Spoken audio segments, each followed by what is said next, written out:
សួស្តីពុកម៉ែបងប្អូនប្រិយមិត្តជាទីគោរពសូមស្វាគមន៍មកកាន់ Channel Bella ឆ្នោតយួនមួយរបស់ Admin ថ្ងៃនេះ Admin មានលេខតម្រុយល្អៗរបស់ឆ្នោតយួនសម្រាប់យកមកចែកជូនពុកម៉ែបងប្អូននៅថ្ងៃទី05 ខែ 12 ឆ្នាំ 2025 នេះ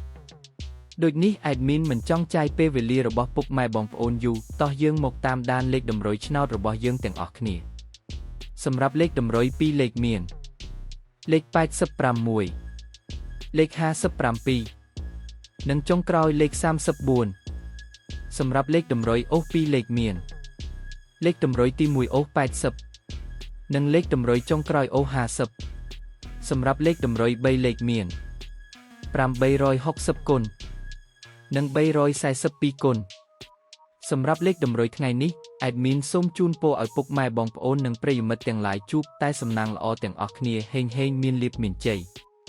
ជាចុងក្រោយសូមកុំភ្លេចជួយចុច Subscribe និង Comment ហើយដាក់សញ្ញារូបកណ្ដឹងដើម្បីជាការផ្ដល់កម្លាំងចិត្តមកកាន់ Admin ជាពិសេសងាយស្រួលតាមដានវីដេអូថ្មីៗនិងលេខតម្រុយល្អៗជាប្រចាំថ្ងៃជាមួយ Admin សូមគោរពលាពុកម៉ែបងប្អូនពី Admin Bella ឆ្នោតយួនមួយសូមសំណាងល្អទាំងអស់គ្នាសូមអរគុណ